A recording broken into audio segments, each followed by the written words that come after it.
Hello everyone and welcome to our online classes. I am Kaushalya Vaishnav and today we will continue the previous part. If you have not seen part first, second and third then check it out once. तो आज हम chapter 4 का part 4 करेंगे और आज ये topic हम activity 6 से स्टार्ट करने वाले हैं। इससे पहले हमने ऑब्जेक्ट की प्रॉपर्टीज़ के बारे में पढ़ा।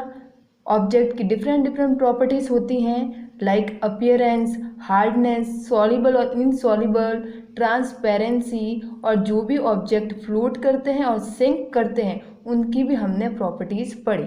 अब हम नेक्स्ट पार्ट पढ़ेंगे activity 6। Take a sheet of paper and look through it towards a lighted bulb. सबसे पहले हमको क्या करना है कि एक पेपर की शीट लेनी है। इसके बाद इस पेपर की शीट से हमें लाइटेड बल्ब को देखना है। इसको किसके सामने रखेंगे? हम बल्ब के सामने रखेंगे। इसके बाद उसमें से हमको ये देखना है कि उसमें से क्या हमें बल्ब दिखाई देता है या नहीं देता है। Make a note of your observation. इसके बाद हमने क्या ऑब्जर्व किया उस ऑब्जर्वेशन को हमें नोट करना है।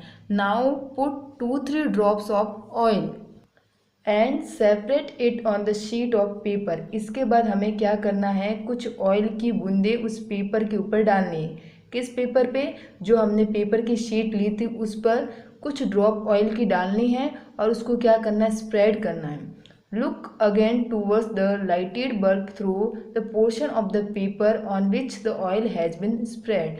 इसके बाद जिस पोर्शन पे, जिस पार्ट पे हमने ऑयल की जो ड्रॉप स्प्रेड की है उस पोर्शन से हमें फिर से वो लाइटेड बल्ब को देखना है। उसके सामने जाके फिर से हम क्या करेंगे, लाइटेड बल्ब को देखेंगे। Do you find that the bulb is more clearly visible than before? तो क्या आप ये महसूस करेंगे कि अब जो बल्ब दिख रहा है हमें वो पहले से ज़्यादा विजिबल है। But can you see clearly through the oil paper? क्या आप ऑयल पेपर से जो बल्ब देख रहे हैं वो क्लियरली दिख रहा है आपको? Is everything on the other side of it visible? क्या इस साइड से, एक साइड से जहाँ से हम देख रहे हैं लाइटेड बल्ब को, वहाँ से सब कुछ विजिबल है? Perhaps not. ऐसा हो भी सकता है और ऐसा नहीं हो भी सकता है। सो इससे क्या कंक्लूजन मिला हमको? The materials through which object can be seen but not clearly. एक ऐसा मटेरियल जिसके थ्रू किसी भी दूसरे ऑब्जेक्ट को हम या तो देख पाएंगे या फिर उसको नहीं देख पाएंगे। या तो हम उसको क्लियरली देख सकते हैं या फिर हम क्लियरली नहीं देख सकते। Are known as translucent. तो ऐसे ऑब्जेक्ट को, ऐसे मटेरियल को हम क्या कहेंगे? Translucent. Remember the oily patches on paper when we tested food item for presence of fats.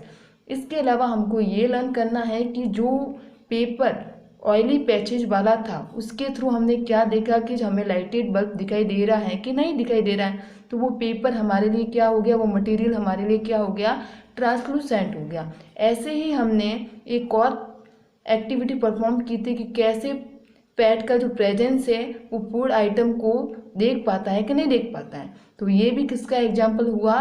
Translucent का। That was translucent too. ये भी क्या हो गया, ट्रांसलूसेंट होगा। Can you think of some more example of translucent material? क्या आप इसके अलावा और भी एग्जाम्पल सोच सकते हैं जो क्या हैं, ट्रांसलूसेंट मटेरियल्स हैं?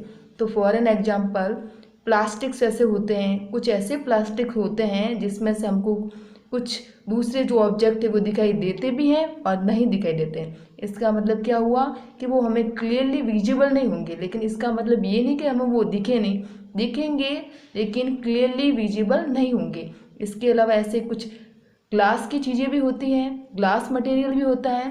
ऐसे ग्लास डिज़ाइन किया हुआ होता है कि उसमें से हमें आगे वाला दूसरा जो भी ऑब्जेक्ट है वो हमको क्लियरली दिखाई नहीं देता लेकिन दिखता जरूर है। तो ये सारे के सारे एग्जाम्पल किसके हैं? ट्रांसलूसेंट मटेरियल के। We can Therefore, group materials as opaque, transparent and translucent। इसीलिए हम क्या करते हैं, मटेरियल्स के ग्रुप बनाते हैं कि क्या क्या मटेरियल्स होंगे जो ओपेक होंगे, क्या क्या मटेरियल्स होंगे जो ट्रांसपेरेंट होंगे और क्या क्या ऐसे मटेरियल होंगे जो ट्रांसलूसेंट होंगे। अब ओपेक क्या होता है, ट्रांसपेरेंट क्या होता है और ट्रांसलूसेंट होता क्या है हम पढ़ चुके हैं। जिसमें से हमको क्लियरली दिखाई दे ऐसे मटेरियल को हम क्या बोलेंगे, ट्रांसपेरेंट। जिसमें से हमको कुछ भी दिखाई ना दे, ऐसे मटेरियल को हम क्या बोलेंगे, ओपेक। और जिसमें से हमको मटेरियल में से दूसरा ऑब्जेक्ट दिख तो रहा है लेकिन क्लियरली दिख नहीं रहा है, तो ऐसे मटेरियल को हम क्या बोलेंगे, ट्रांसलूसेंट।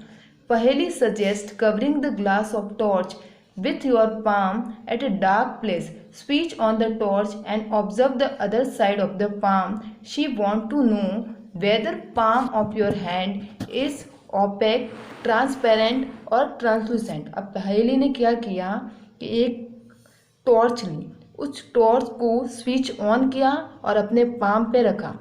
पाम पे रखकर उसने ये चेक किया कि क्या जो हैंड में से लाइट पास हो रही है कि नहीं हो रही है। तो ऐसा एक्सपेरिमेंट हम कर चुके हैं, हम ऐसा नॉर्मली करते ही हैं।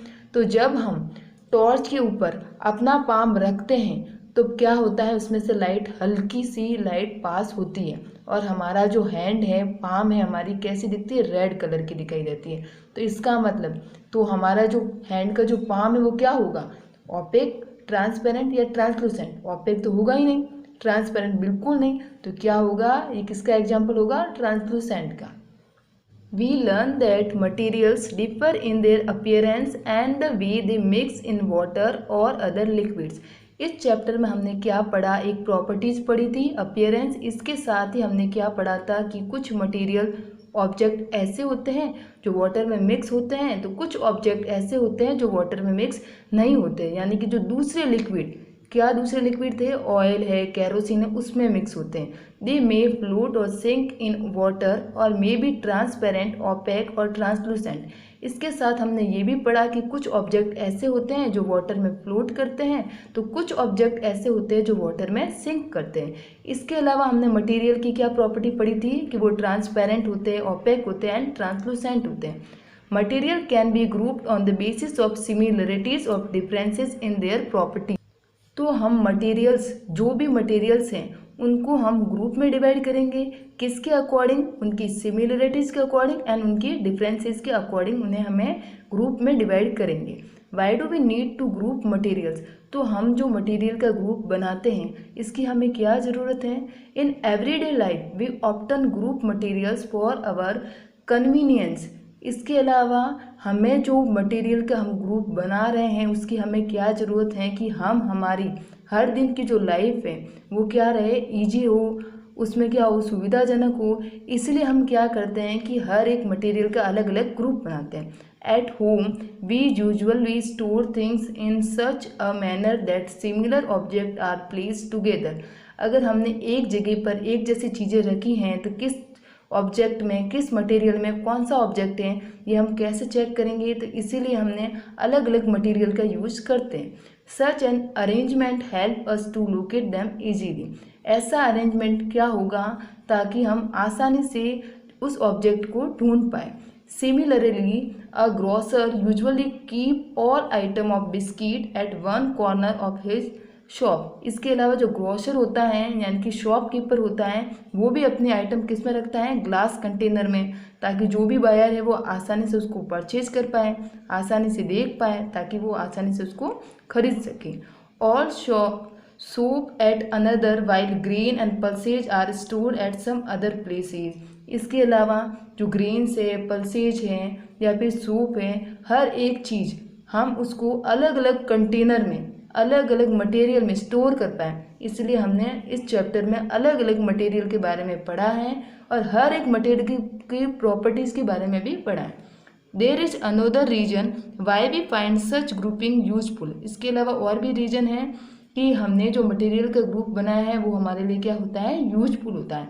Dividing material in groups make it convenient to study their properties and also observe any pattern is this property।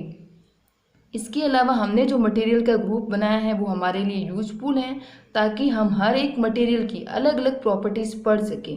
We will study more about this in higher classes. इसके अलावा इसकी जो भी प्रॉपर्टीज़ है वो हम फर्दर, और क्या क्या प्रॉपर्टीज़ है इसके बारे में हम हायर क्लासेस में पढ़ेंगे। तो अब हम इसका होमवर्क देख लेते हैं। होमवर्क में आपको क्या करना है, question number 5, given below are the name of some object and material. यहाँ पे कुछ ऑब्जेक्ट और मटेरियल के नेम दे रखे हैं। फर्स्ट से water, basketball, orange, sugar, globe, Apple and earthen picture यानी कि मटका। तो उनके ग्रुप कैसे बनाने हैं? First round shaped and other shape. इसमें से कौन कौन से मटेरियल ऑब्जेक्ट राउंड शेप में हैं और कौन कौन से ऐसे ऑब्जेक्ट और मटेरियल है जो अदर शेप में है। इसके बाद सेकंड इसका क्या है? Eatables and non eatables. अब दूसरा ग्रुप क्या बनाना है कि इसमें से कौन कौन से ऑब्जेक्ट ईटेबल हैं और कौन कौन से ऐसे ऑब्जेक्ट हैं जो नॉन ईटेबल हैं। तो फिफ्थ के आंसर में आपको क्या लिखना है? फिफ्थ का ए राउंड शेप, और यहाँ पे क्या लिखना है? Other shape.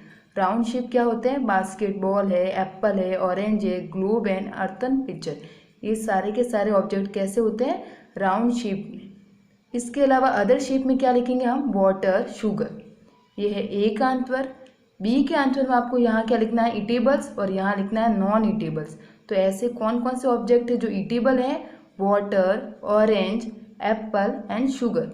नॉन ईटेबल में आप क्या लिखेंगे? Basketball, globe, earthen picture. तो ये है फिफ्थ का आंसर ए एंड बी। ये करना है आपको होमवर्क में। So this chapter ends today and we will start new chapter in the next video. Thank you.